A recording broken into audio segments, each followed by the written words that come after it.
টিকটকারদেরকে দিয়ে আপনারা খাতা দেখাচ্ছেন, আপনারা দেখাচ্ছেন না, কতিপয় শিক্ষক হয়তো টিকটকারদেরকে দিয়ে খাতা দেখাচ্ছে। কিন্তু আমরা আজকে টিকটকে অনেকগুলো ভিডিও ভাইরাল হয়েছে যে এইচএসসি বোর্ড পরীক্ষার খাতার বাংলা দ্বিতীয় পত্রের খাতা দেখতেছে, সেটা নিয়ে টিকটক করতেছে, ইংলিশ সেকেন্ড পেপার খাতা দেখতেছে টিকটকাররা, গণহারে ফেল দিয়ে দিচ্ছে, এগুলো ভিডিও করে টিকটকে দিচ্ছে। আজকে ভাইরাল হয় নাই তো, গত 7 দিন ধরে ভাইরাল হচ্ছে। অথচ কেন এখন পর্যন্ত আমরা কোনো নিউজ পেলাম না যে এই টিকটকাররা খাতা দেখতেছে, খাতা মূল্যায়ন করতেছে, এর জন্য কোথাও কাউকে গ্রেপ্তার করা হলো? শিক্ষার্থীদের পুরো জীবনের ভবিষ্যৎ নির্ভর করতেছে একটা এইচএসসি খাতার উপরে। একটা শিক্ষার্থীর এই খাতার এই মূল্যায়নের উপর নির্ভর করবে সে কোন ভার্সিটিতে আবেদন করতে পারবে, সে কোথায় চান্স পাবে, তার পুরো জীবন নির্ভর করতেছে একটা রেজাল্টের উপরে। আর আপনি তাদের খাতাগুলোকে টিকটকাররা দেখতেছে, একের পর এক ভিডিও ভাইরাল হচ্ছে, কিন্তু প্রশাসন থেকে কোনো পদক্ষেপ আমরা দেখতে পাচ্ছি না।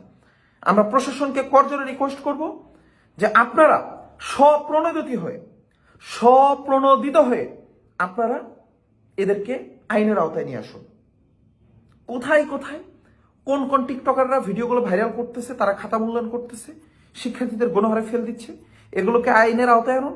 না হলে এই শিক্ষার্থীরা কিন্তু গত বছর 1 বছর হয়নি, এরাই আন্দোলন করে দেশে বড় বিপ্লব ঘটিয়েছিল, এরা কিন্তু প্রশাসনে বড় ধরনের কোনো একটা সমস্যার সম্মুখীন আপনারা হতে পারেন। অপ্রত্যাশিত কিছু না ঘটুক, এটা আমরাও চাই।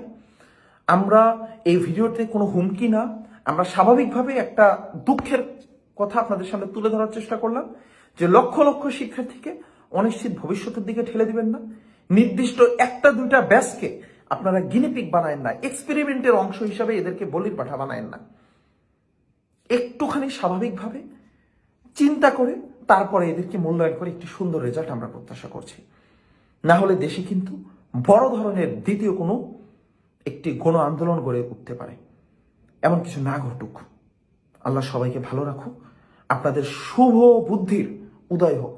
আল্লাহ হাফিজ। আসসালামু আলাইকুম রহমতুল্লাহ।